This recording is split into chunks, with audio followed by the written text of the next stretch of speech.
Fala, meus amigos, bom dia, boa tarde, boa noite. Se você está aqui nesse quarto vídeo, eu acho que é o quarto vídeo, é porque você já está assistindo essa minissérie que eu estou fazendo aqui sobre as constituições do Brasil, os pontos mais importantes. São vídeos curtos, rápidos.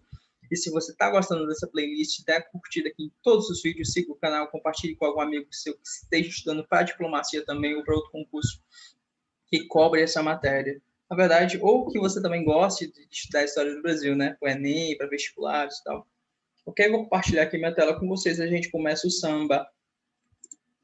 Pronto. Constituição de 1937, a Constituição do golpe dentro do golpe.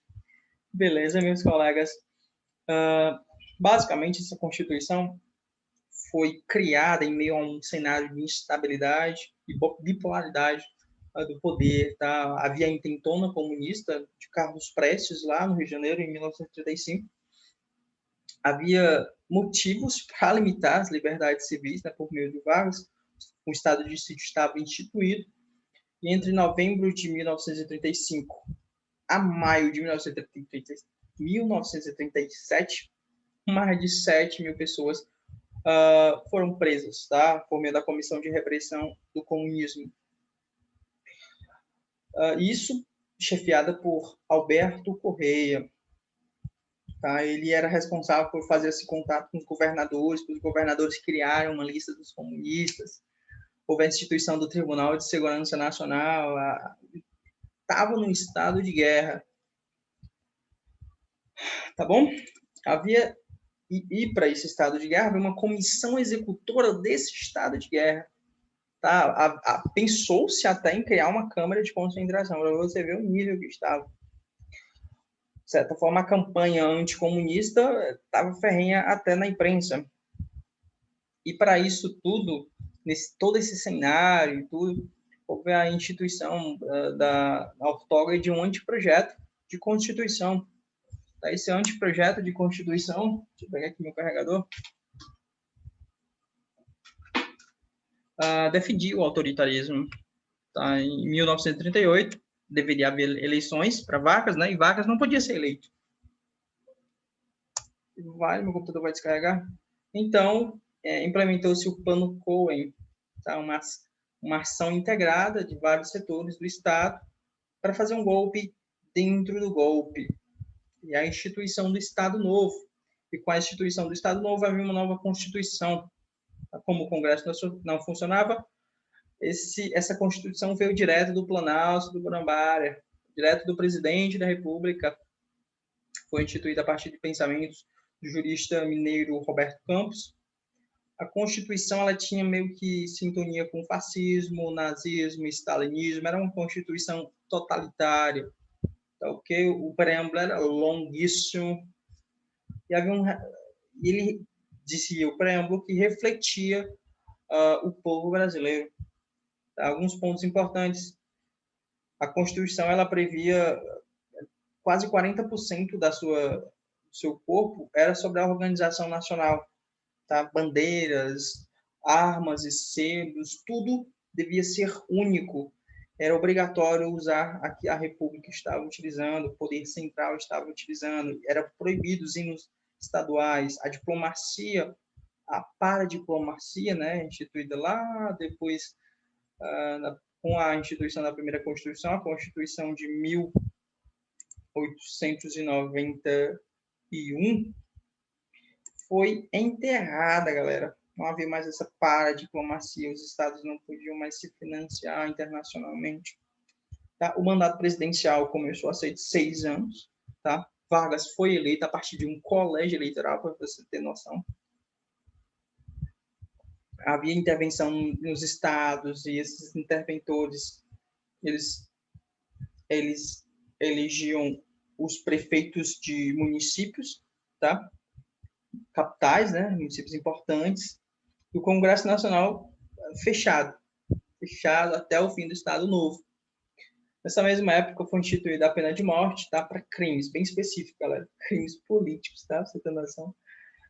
Subversão da soberania nacional, busca por desmembrar, se houvesse uma busca por desmembrar o Estado por meio de forças estrangeiras, pena de morte.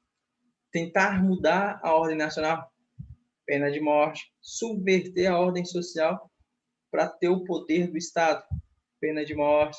Você tem noção como era muito subjetivo, né? A censura prévia era total, tudo passava pelo Estado. Havia uma defesa, entretanto, bem firme sobre as legislações trabalhistas, por isso que Vargas ganhou a denominação de pai dos pobres. Vargas foi muito inteligente nesse sentido. Vamos segurar a sociedade inteira aqui, mas vamos dar uns direitinhos pro pessoal para dizer que eu sou bom, de certa forma, né? Entre aspas. O presidente, ele governava a partir de decretos-leis, tá? E ele dava aos interventores poderes para agir, tá?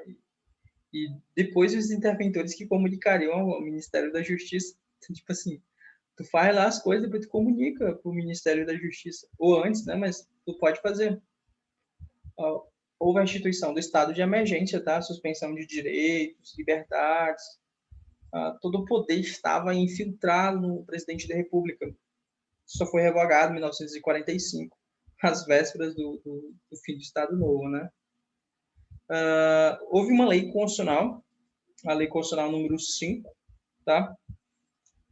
Por que foi importante? Foi um marco, tá? Essa lei foi em 1942, porque houve a ruptura dos países do eixo. Não sei se você lembra da Segunda Guerra Mundial. Tá? E os cidadãos estrangeiros tiveram suas liberdades restringidas. Houve uma problematização dos imigrantes do eixo no Brasil, né? Então, é importante você saber dessa Lei Constitucional número 5 de 1942, ela que instituiu a ruptura do Brasil frente aos países do eixo. Aquele estado de emergência que eu falei anteriormente, que suspendia a liberdade, dava poder ao rei e tal,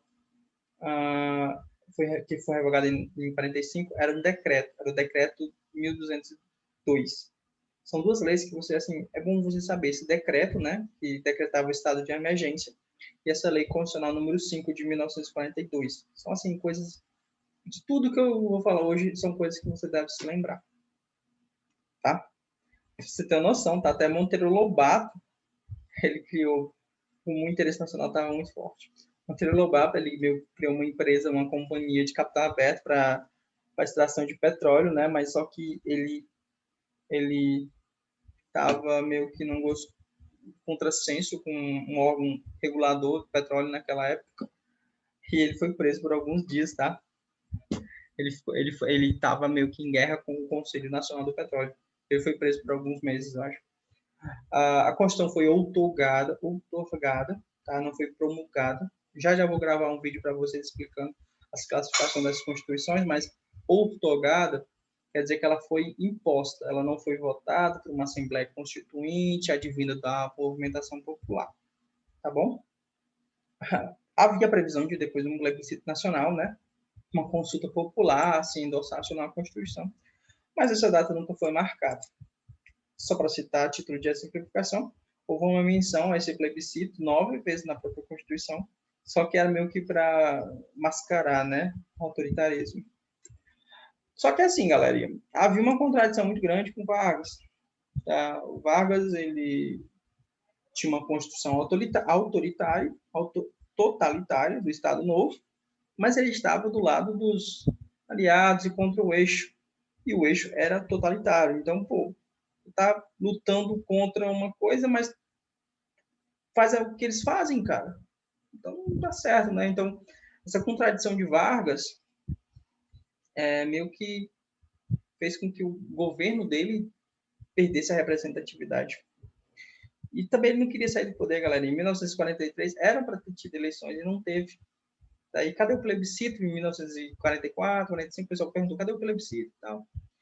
E assim, não teve. E Vargas saiu do poder a partir de um golpe, né? O ministro do STF assumiu o poder e garantiu que as eleições ocorressem. E, enfim, instituiu-se a República Liberal em 1942, com um ministro que era do Vargas, né? O Gaspar Dutra. Beleza, meus amigos? Esses eram os pontos mais importantes aqui da Constituição do Estado Novo, a Constituição de 1937. Não tem tantas coisas assim para você falar, mas era bom você citar a segurança nacional, ou você citar essa preocupação com o comunismo, que a Constituição foi outorgada, tá bom? Bandeiras e hinos eram proibidos. É bom você citar essas coisinhas assim, que enriquecem a sua redação. No mais, era isso. Espero você já já na aula sobre a Constituição da República Liberal.